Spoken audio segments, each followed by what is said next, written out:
Барлықтарыңызға сәлем, қайырлы күн. Менің каналыма қош келдіңіздер. Бүгін сіздермен дәл осылай қытырлап, сочный болып шығатын, қып-қызыл болып, оңай әрі үйдегі бар заттан жасалатын тауықты пісіретін боламыз. Ол үшін менің видеомды соңына шейін бақылаңыздар.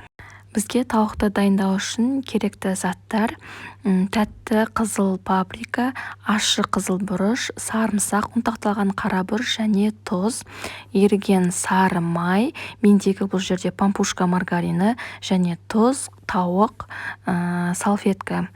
Ең алдымен жаңағы дәмдеуіштеріміздің барлығын сұйық майымызға, яғни сары майымызға құйып, жақсылап араластырып аламыз. Барлық дәмдеуіштеріміз еріп, бір-бірімен дәмдері біріккенше жақсылап араластырып аламыз. Дәмдеуіштерімізді араластырып алдық. Енді жуып тазаланған тауығымыздың үстінен жаңағы салфеткамызбен жақсылап құрғатып сүртіп аламыз. Міндетті түрде құрғатып сүртіп алу керек.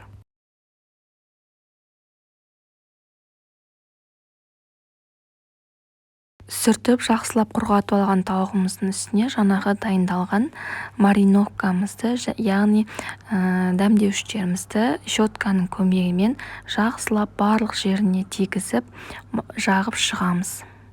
Бұл бізде дәм бермейді, тек қызарып, жаңағы әдемі түс беру үшін жасалады. Егер сіздерде тәтті паприка, қызыл бұрышы болмайтын болса, оны қосудың қажеті жоқ. Ол кезде бірақ сіздердің тауықтарыңыздың түсі ақшылда болып шығады. Дәл осылай паприканы қосып жасайтын болсаңыздар, қып-қызыл, яғни қызарып пісетін болады. Ендігі кезекте тауығымыздың үстіне дәмдеуіштерімізді жағып болдық. Осы противніміздің үстіне фольга қағазын төсеп, аз ғана май жағамыз да бетіне противн бетін, яғни фольга қағазын бетін жапқанша тұзымызды сеуіп шығамыз. Тұзын барлығын сеппейміз, тек жартысын ғана себеміз. Тұзымызды сеуіп, тауығымызды қойып алдық. Енді басында 200 градуста 1 сағаттан кейін 180 градусқа ауыстырамыз. 180 градуста 2 сағат пісіріп аламыз.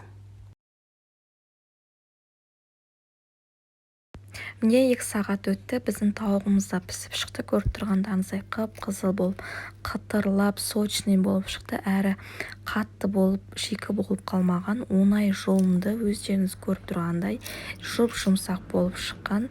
Сіздер де осы рецепт бойынша міндетті түрде жасап көріңіздер. Тұзы көп болып кетеді, ащы болып кетеді, қорықпаңыздар. Өте дәмді болып шығады. Менің каналыма тіркеліп, лайк басып қолдап кетіңіздер. Рахмет.